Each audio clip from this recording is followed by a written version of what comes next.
ಸಲು ನನಗೆ ಈ ಒಂದು ಆಶೀರ್ವಾದವನ್ನು ದೇವರು ಮಾಡಿದ್ದಾನೆ ಅಂತ ಹೇಳ್ತಾನೆ.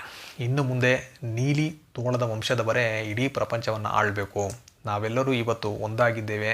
ನಾವೆಲ್ಲರೂ ಒಂದಾಗಿ ಈ ವಿಶ್ವದ ಎಲ್ಲ ದೇಶಗಳನ್ನು ಗೆಲ್ಲಬೇಕು. ನಾವು ಅದನ್ನೆಲ್ಲ ಗೆದ್ದು ಆ ಮೂಲಕ ನಾವು ನಮ್ಮ ಹಿರಿಯರಿಗೆ ಒಂದು ಗೌರವವನ್ನು ಸಲ್ಲಿಸಬೇಕು ಅಂತ ಹೇಳಿಬಿಟ್ಟು ಅವನು ತುಂಬ ಆವೇಶವಾಗಿ ಮಾತಾಡ್ತಾನೆ.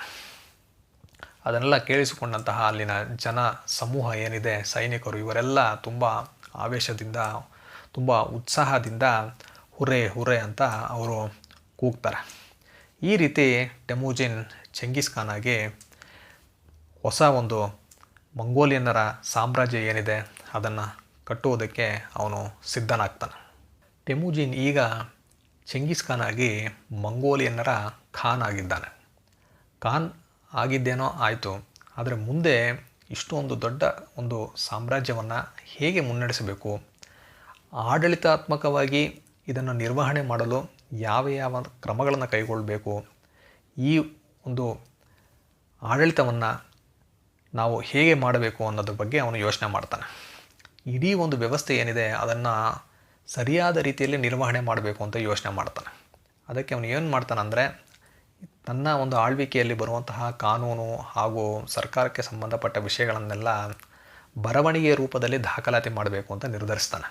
ಟೆಮುಜಿನ್ ಏನು ಮಾಡ್ತಾನಂದರೆ, ತಾವು ನೈಮನ್ಗಳ ಮೇಲೆ ಯುದ್ಧ ಮಾಡಿದಾಗ ಸೆರೆ ಸಿಕ್ಕಿದಂತಹ ನೈಮನ್ಗಳ ಪ್ರಧಾನ ವ್ಯವಸ್ಥಾಪಕ, ಅವನ ಹೆಸರು ಟಾಟಾ ಟೋಂಗಾ ಅಂತ, ಅವನನ್ನು ತನ್ನ ಆಳ್ವಿಕೆಯಲ್ಲಿ ಕಾನೂನು ಹಾಗೂ ಸರ್ಕಾರಕ್ಕೆ ಸಂಬಂಧಿಸಿದ ವಿಷಯಗಳನ್ನು ಬರವಣಿಗೆಯ ರೂಪದಲ್ಲಿ ದಾಖಲಾತಿ ಮಾಡೋದಕ್ಕೆ ನೇಮಿಸ್ತಾನೆ.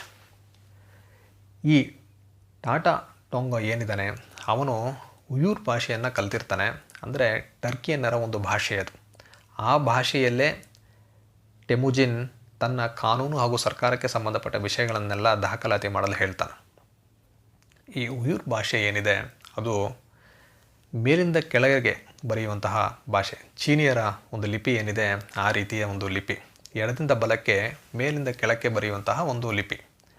ಆ ಲಿಪಿಯನ್ನು ಬಳಸಿಕೊಂಡು ಈ ಟಾಟಾ ಟೋಂಗೋ ಈ ಒಂದು ಟೆಮುಜಿನ್ನ ಕಾನೂನು ಹಾಗೂ ಸರ್ಕಾರಕ್ಕೆ ಸಂಬಂಧಪಟ್ಟ ವಿಷಯಗಳನ್ನೆಲ್ಲ ದಾಖಲಾತಿ ಮಾಡ್ತಾನೆ.